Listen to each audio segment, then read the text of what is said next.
Hey everybody, it's Party Elite with another online battle here. By popular request, I'm taking the Greenskins to the battlefield with this battle, and another one I'll be uploading soon after. Now in this first one, I am up against the Dwarfs, and this is how the army composition breaks down. I decided to go in with an Orc War Boss supported by a Night Goblin Shaman, 2 units of Orc Boys, 3 units of Black Orcs, 2 units of Goblin Wolf Riders, 2 units of Orc Boar Boy Biggins, a Giant, and a unit of Doom Diver Catapults. Now you'll notice the Orc Boys have been ranked up to rank 2 each, and the 2 Goblin Wolf Riders have been ranked up to rank 1 each, and finally the Doom Diver Catapult has been ranked up to rank 4. Over with the Dwarfs, we've got Ungrim Iron Fist in charge, with a Master Engineer for support, 2 Miners with blasting charges, 4 units of Dwarf Warriors, a unit of Slayers, a unit of Iron Breakers, a unit of Iron Drakes, 1 of Iron Drakes with Trollhammer Torpedoes, a unit of Organ Guns, and a unit of Flame Cannons. So, not your standard build there, going for some heavy-hitting ranged troops, so let's see how that goes down on the battlefield. Typically, when I'm up against the Dwarfs, I expect a much smaller, more squarish layout and formation from them. It's not what I got this time. Usually I have this wide line as a result of that so that I can get some surrounds in very easily, but despite not having that, I do want to go with a wide, well-spread layout in case of artillery fire, etc. Just opens up my ranks a little bit and prevents the quantity of damage that can be done from the distance. So you'll notice I've got the Black Orcs on the flanks here, and they're mainly so that I can get surrounds in as well as flanking maneuvers and rear charges alongside the armor piercing, so they can do the most amount of physical damage as well as morale damage. And these Orc Boys, meanwhile, they're mainly to pin the troops down, pin down the enemy, and this Goblin Shaman, this Night Goblin Shaman, is to support them, help them hit harder, get a little bit of armor piercing as well with his spells and casts. So that's the thinking there. Meanwhile, these Orc Boar Boy Biggins were actually a bit of a mistake. I was in the middle of recomposing my army, and the timer ticked out when I still had these Orc Boar Boy Biggins left in, but all isn't lost. I can still use their mobility, obviously. The anti-large is a little bit extra that I don't need against the Dwarfs, obviously, but, I'll make it work. Meanwhile, the Doom Diver Catapults are striking into these front lines nice and early. I hit the Organ Guns early because they can do a fair amount of damage to my front lines, especially if he opens fire to my infantry. But then soon after, I retarget the Slayers because they're a big concern. If they surround my Giants or they surround my Cavalry, they can do some nice damage very easily, so I do want to get rid of them. Meanwhile, at the back here, I've got these Wolf Riders coming in from the back. I had them Vanguard deployed way back there, and I realized that the range units are all clumped up here, the artillery is all clumped up here, so I send these guys in to get this engagement off, and, works out pretty safely, and these Slayers instantly respond.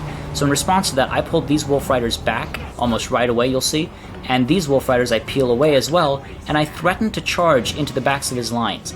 I have no intention of actually hitting any of these units. You'll see what I'm doing here. I kind of peel in and I try to pull these units out, and he does. He tries to engage. He's worried that I'm going to hit them from behind, get that rear charge advantage, but instead, I keep just peeling them away because now I've managed to split his army up into 2 pieces. This right flank over here is largely melee units, and this left flank over here is largely ranged units with Slayer support. So that makes it really easy for me to decide where this Giant's going to go. It's going to go there, and I wish I'd sent my entire army up a lot sooner. Unfortunately, I just decided I was going to take it one step at a time. I could have been a lot more aggressive here, and that would have really separated his armies, defeat one side first and then the other. I could have easily got rid of this entire side over here with the Orc Boar Boy Biggins, for example, and get the Black Orcs and the Orc Boys in here to destroy this side, defeat in detail like I've explained before. Unfortunately, a little bit of mismanagement from my part. However, I am still able to get the Giant in there and the War Boss in there alongside these Wolf Riders just to destroy some of the cohesion in these lines before the Giant comes in, so all isn't lost. I'm still able to take advantage of the situation I've been able to create for myself. And at the same time, I've got the Giant in there causing a hefty amount of damage, and the Slayers are all the way over here. So they actually have to run all the way across the field to do what they're best at, because I have no other, large units. The Cavalry, they are coming in, but they're still far away. So the Slayers, all the while they're running across the field here, they have to deal with the Doom Diver Catapult fire. So despite me not taking full advantage of the situation that I'd created, I still managed to get some benefits from it. And meanwhile, these Wolf Riders, they do charge into these Dwarf Warriors here. They get intercepted, actually, so that was a bit of a mistake. The Slayers decide to respond to the Wolf Riders. Again, bad call. The Giant is the bigger threat. You want to axe the Giant as quickly as possible, but instead, focusing on these Wolf Riders, it does scare them off, but not the biggest win there. Sort of wasted time from the Slayers. Meanwhile, on this side, I send the Orc Boar Boy Biggins to hit the artillery units over here. Yes, there are these lines, but they're so thin, I'm not really concerned about them stopping my Orc Boarboy Biggins. You'll see they just go crashing right through the fronts. They take a little bit of damage, not too much at all, but they go crashing right through and are able to interrupt fire from these 3 artillery units, or these 2 artillery units. These ones are too far, and they're busy firing into these Goblin Wolf Riders and actually causing probably more damage to the Dwarf Warriors. So now, focusing down on the Giant here, the War Boss as well back there, just hurting these miners as well as possible. I get a little concerned that this unit of Dwarf Warriors is actually a unit of Slayers, because I lost track of where they went. What had happened was the Slayers chased my Wolf Riders all the way back here, engaged my Orc Boys without me realizing, and I guess without Alpaca Desires for realizing either. So I pull my Giant back, and when I realize, I re-engage. So I wish the Slayers had a different icon, to be honest, just to make them easier to identify. Meanwhile, over here, I finally got the Black Orcs pushing forward. I want to get the armor piercing in, get the Orc Boarboy Biggins as well, cycle charging. I pulled them back a little earlier, get them back into this engagement, cause that damage, get these Boarboy Biggins as well, running into these guys here, these Dwarf Warriors. So again, starting the cycle charges, getting the Black Orcs in there. Meanwhile, the Giant over here has been surrounded by the Slayers. So try as I might, I'm not going to be able to destroy them. Obviously, Slayers are very good against things like the Giants and Cavalry, so that's not going to go well for me.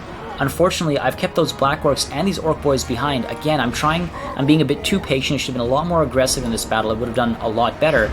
And meanwhile, these Black Orcs over here, I am using them to support these Orc Boarboy Biggins.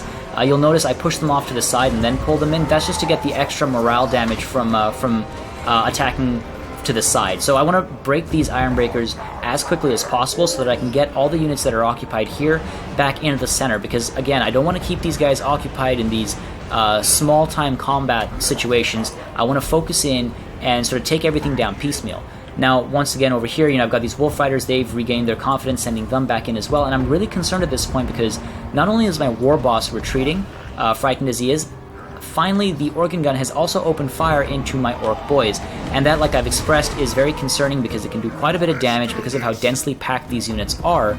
So, that finally kicks me in a gear, and I start pushing these Orc Boys in. I think the Black Orcs also start moving in fairly soon, and I'm using the Shaman already to provide some support here. Itchy Nuisance, just making sure my Black Orcs here don't get the negative effects of being in a long-term combat with these Dwarf Warriors, just reducing the amount of damage they can actually do, just so I can get these Black Orcs some extra advantages.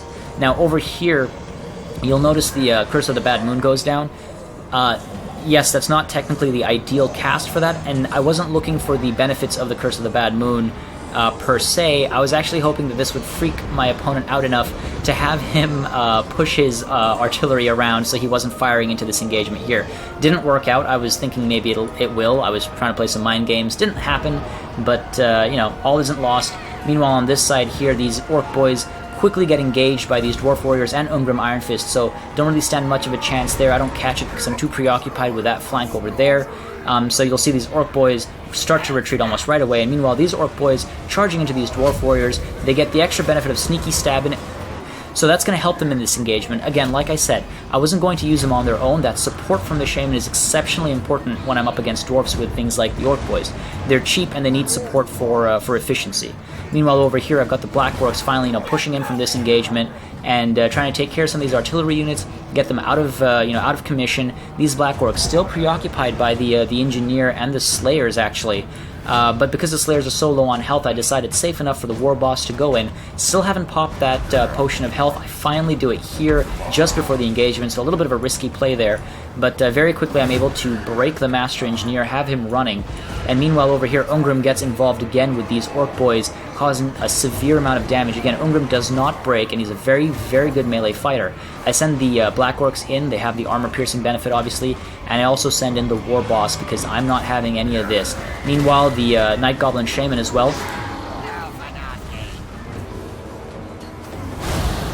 You'll see Itchy Nuisance on Ungrim Iron Fist, reducing his efficiency. So I'm using buffs and debuffs to my advantage. I don't want Ungrim swinging that axe around for too long. I want him to fall as soon as possible, give him as many disadvantages, and my own units as many advantages as quickly as possible. And you'll see how quickly the health drops, and my units are just not feeling any pain whatsoever.